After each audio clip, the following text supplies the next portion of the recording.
c'est comme le port salut, c'est écrit dessus, sauf qu'ici, l'U ne veut pas dire lieu unique, mais la Libre Usine, un lieu de création artistique situé au cœur du quartier Malakoff à Nantes. Dans le rôle des résidents, cette semaine, le collectif Extramuros et la compagnie Brume.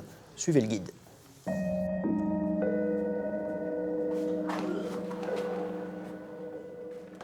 Là, on est en train de préparer une des sculptures qui va être sur scène.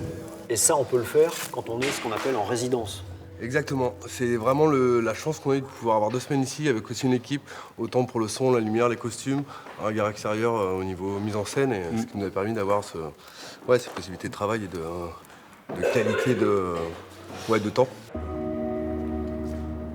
Alors nous, on fait partie du collectif Extramuros, qui est un collectif qui existe depuis 14 ans, qui est basé sur Nantes, et qui regroupe des gens de théâtre et des plasticiens. Et on essaie de combiner ces deux choses-là. Ils gardent juste un tout petit mouvement. On a 2 semaines de travail ici, donc week-end compris. On a les clés, on est autonome. Il y a des soirées, on a fini à 1h, 2h du matin. C'est ça qui est super en fait, c'est que quand on est en création, on est un peu dans une bulle. Il donnait l'impression de redécouvrir ses sens, de voir pour la première fois la poussière dorée que soulevaient les bêtes en traversant le village au coucher du soleil. Le principe du spectacle, c'est qu'il y a un récit audio. Donc on écoute une histoire qui se déroule dans cette petite usine agroalimentaire. Et en même temps, au plateau, eh bien, on a des tiges comme ça, de différentes natures, en bois, en métal, en PVC, qui sont plantées dans des socles en béton. Et on vient petit à petit, pendant tout ce spectacle-là, créer une installation plastique sur ces tiges. Que je puisse en fixer une en particulier. Jour 7.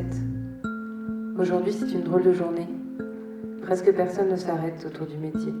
Avec la compagnie Brume, ça fait déjà plusieurs années qu'on travaille sur des dispositifs de collectage de récits, à la fois sonores et textiles, et qu'on en fait des spectacles.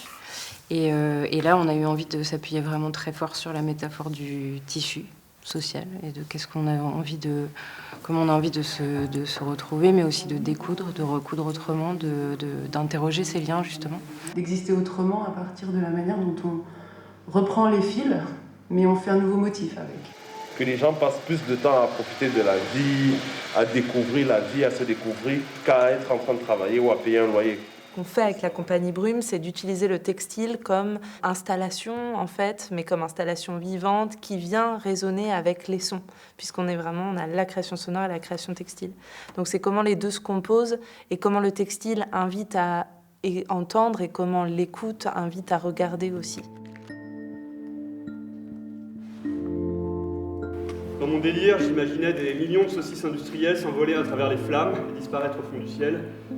Et je me demandais franchement qui aimerait se plaindre de leur disparition. Ma curiosité m'a invité à venir découvrir le lieu, qui est tout nouveau. Et je trouvais ça très intéressant de pouvoir assister à un spectacle qui est en cours de création. L'U et la Libre Usine, les artistes qui viennent là, est-ce qu'on peut les retrouver au lieu unique? Il n'y a pas de systématisme, mais c'est vrai qu'on aime bien le faire et on a à cœur de pouvoir faire en sorte que les habitants, par exemple, qui ont rencontré les artistes sur place lors de la résidence, puissent venir voir le spectacle finalisé au lieu.